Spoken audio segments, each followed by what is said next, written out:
Do you really know what happens when you place the trade order? What if you make the wrong choice?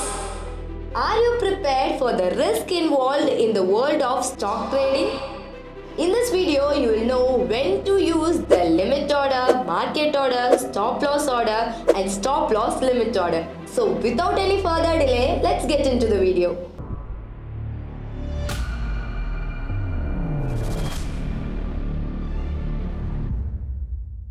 The first order type is limit order.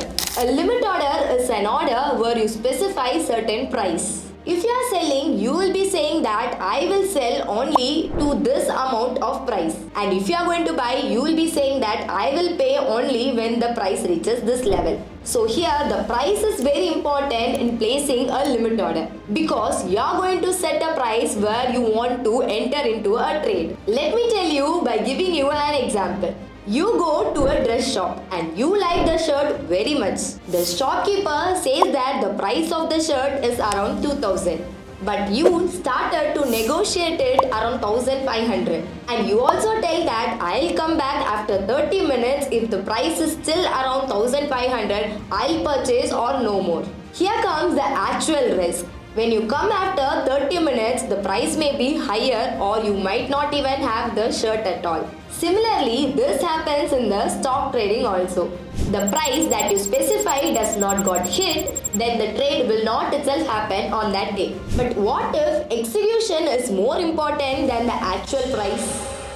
In this case, we will see the second order type, which is market order. Imagine you go to a job interview and your shirt is torn. You cannot go to the interview just by wearing that torn shirt. So you go to the nearest shop and buy a new dress regardless of the price. And you tell to the shopkeeper that I just want a shirt, whatever the price is, I'll just buy it now itself. In the market order also, price does not itself matter, only the execution matters. Similarly, if you are in the stock market and you want to sell it immediately, then you will go for the market order. Here the price is secondary, only the execution plays the first part. The third order type is stop loss order. A stop loss order is an order to stop your loss. There are two types of stop loss order. First one is stop loss market order and the second one is stop loss limit order. Stop loss market order has been banned by NSE. So now let's focus on stop loss limit order. Let's take an example of Adani Enterprises during the election time. Suppose you own Adani stocks and you want to limit your loss, you will set the stop loss limit order. The stop loss limit order requires you to define two types of prices. The first one is the trigger price, the another one is the limit price. Let's say the current price of Adani stock is around 3000 and you are willing to risk yourself at 10%. So if the stock price is below 2700, you will be ready to sell it. You would place a stop loss limit order with the trigger price of 2770, which is about 2700, and the limit price is around 2700. So here how it works. If the stock price reaches 2700, your limit order to sell 2700 will also get triggered. The execution of trade will happen around 2700 or even the better price, not the worst price.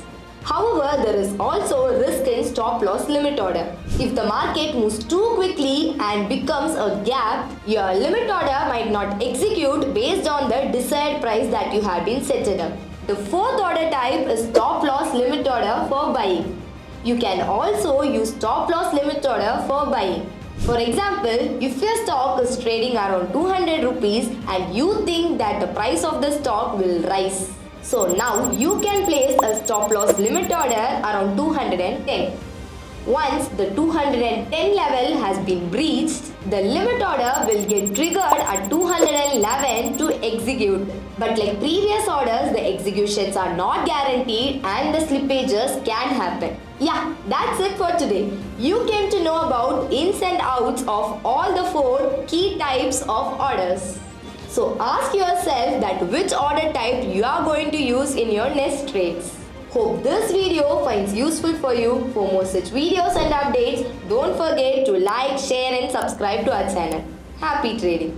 trading and investing involve substantial risk and are not suitable for every investor.